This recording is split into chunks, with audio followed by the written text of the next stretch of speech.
अपने आप को प्रभु के चरणों में समर्पित कर दो, अपने कर्मों को प्रभु के चरणों में समर्पित कर दोगे, बच जाओगे, माया के प्रहार से बच जाओगे। प्रभु कहते हैं जो शुभ शास्त्र के विधान के अनुसार कर्म किया गया और अशुभ जो शास्त्र के प्रतिकूल आचरण बन गया है, वो भी सब मैं संभाल लूंगा, तुम केवल मेरी शरण में हो जाओ, तुम्हें नहीं भोगना पड़ेगा। भगवान कह रहे हैं। अगर बुद्धि ही खराब है तो भगवान की बात समझ में कैसे आएगी। कितना बढ़िया कृपा करके भगवान हमें उपदेश कर रहे हैं।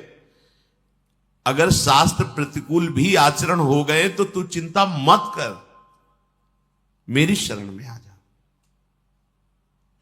अनंत माताओं जैसा दुलार लेकर प्रभु, पर अपने लोग ऐसे मूढ़ हैं, ऐसी मलिन बुद्धि है कि इस बात को हम समझते ही नहीं। मैं कर लूंगा, मैं सुखी हो जाऊंगा, मैं अभी तक ये किया है आगे भी ऐसा करूंगा। व्यर्थ का अभिमान पतन का मार्ग पुष्ट करता है। शिव भगवान कह रहे हैं जो मुझे भाव से बसते हैं मैं पक्षपात ले लेता हूं उनका, ये खास बात है। बस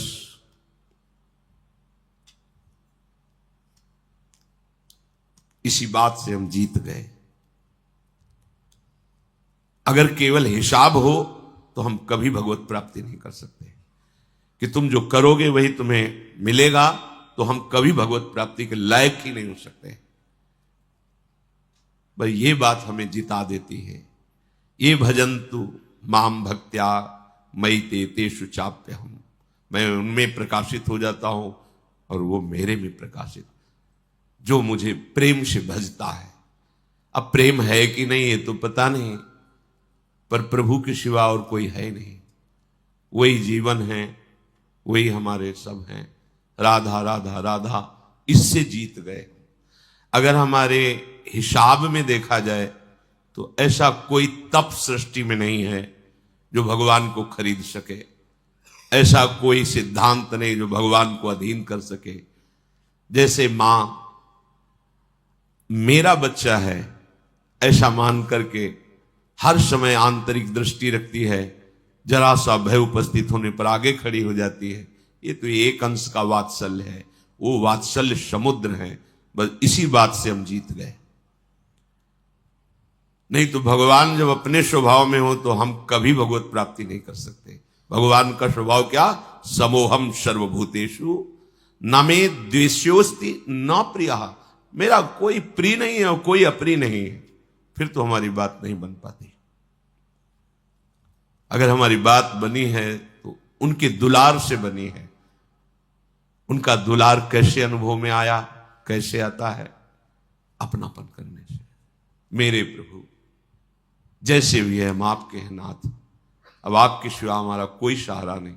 और ये बात जब वाणी से हृदय में उतर जाती है तो फिर जो चमत्कार जीवन में होता है वो किसी और साधन से नहीं होता है। मृत्यु से बचने के लिए बड़े बड़े उपाय किए जाते हैं। जब हार हो जाती है उपायों की, तब ये बात ध्यान आती है कि है कोई ऐसा जो मुझे बचा सकता है। नहीं, जीव का ऐसा स्वभाव बन गया है कि वो पहले भगवान की शरण होता ही नहीं है। वो जब तक हार नहीं जाता तब तक भगवान की शरण नहीं होता है। ये पक्की बात है, ये स्वभाव है उसका। आखिरी दम तक वो तिनके का भी सहारा लेने की कोशिश करेगा। जब तिनके का भी सहारा नहीं रह जाता तब वो हारे को हरिनाम, तब वो सहारा लेता है। अगर पहले ही ले ले तो हारना ना पड़े, उसे विपत्तियों का सामना ना करना पड़े। एक बार देवताओं ने देखा कि युद्ध में जितने असुर मारे जाते हैं, दैत्य, उन सबको भगवान शुक्राचार्य जी के पास संजीवनी विद्या है। विद्या का प्रयोग किया, तत्काल जीवित हस्त पुष्ट। भगवान बृहस्पति जी के पास ये विद्या नहीं। जितने देवता मारे जाते वो अंग भंग वैसी स्थिति में रहते, मृत तो मृत। भगवान बृहस्पति जी के पास ये विद्या थी नहीं, भगवान शुक्राचार्य जी के पास। देवताओं ने बृहस्पति जी को अपना गुरु माना और दैत्यों ने शुक्राचार्य जी को गुरु माना।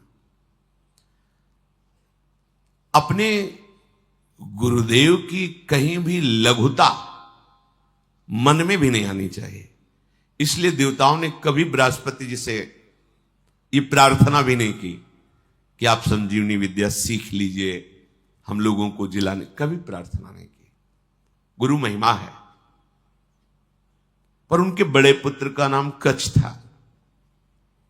उनसे बात की कि आप हमारे गुरु पुत्र हैं और हमारे ऊपर सबसे बड़ी संकट की बात है कि कोई साधन नहीं है जिससे हम अमर हो सके, और शुक्राचार्य जी के पास साधन है, संजीवनी विद्या। कोई भी असुर नहीं, जो भी मरा उसको तत्काल जीवित कर दिया।